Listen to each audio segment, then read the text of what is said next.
Phil, want to take a photo? Look, I wrote 5 pages. Oh, wow. We've only got 10 minutes, Trippe. Yeah, mate, I'll keep it brief. It's just there to rely. But the thing is that this is it's 75 years, guys. Like 1948, here on this beach was the gathering. That was 50 years old, guys. And it's always been lingering in my mind for some time about how important that day was. And I think when I meet Spearos for the first time, and they're getting into the sport and telling me how much they love it and where they dive, they all begin in safe access spots, okay? Little locations here. Henry just mentioned it himself, somewhere I can dive by myself, in the harbour, at North Bondi, boat ramp, all of these places. They're all places that people have tried to take away, okay? Councils, public, whatever, because they don't understand spearfishing and people need to be educated about it.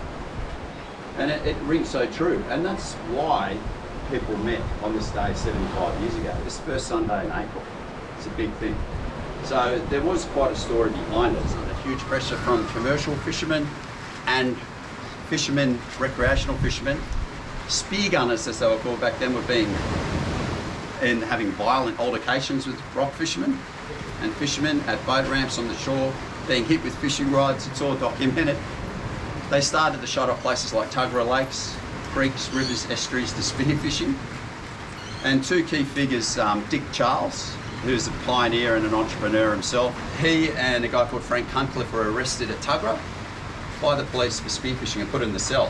And then they said, this is nonsense. You know, they were 2 businessmen, 2 respected men. We've got to do something.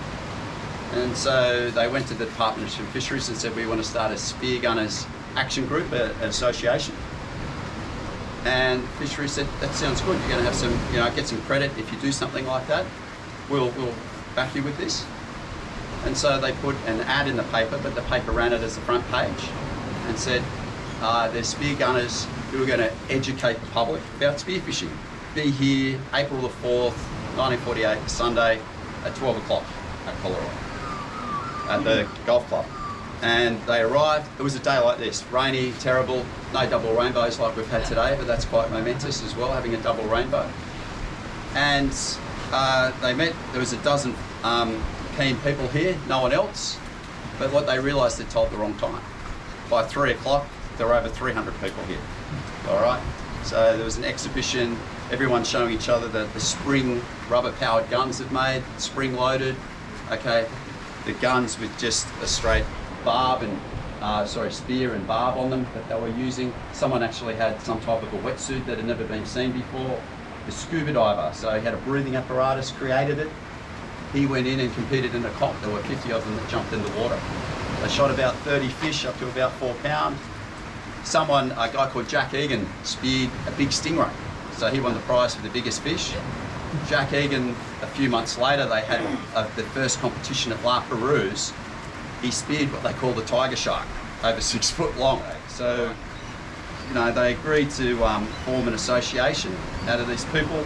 There was a lot of people that put their hands up. So Dick Charles became the president. Bill Heffernan, who made spear guns, and Frank Cunliffe, who also made spear guns, and was the Ming founder of the mask. He painted it, the face mask. I can see his house from here. Okay, so yeah, he lived in Narrabeen, right? So they were the vice presidents. A guy called Les Hawley was the secretary treasurer. And then there were others like Ron Clissold, Don and Louis Linklater. They're all famous names. And so I suppose I've got here, I just wanted to thank on behalf of all spearfishers who have come and gone, those here now and present, and those divers into the future, just to thank all those wonderful, adventurous souls, these pioneers, these men and women who were of true grit and great integrity, who valued camaraderie and trusted in each other, and the real belief that they were setting up something wonderful, a great recreational lifestyle for future generations.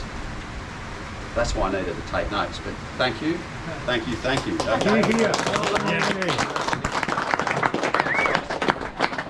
I appreciate you listening to that.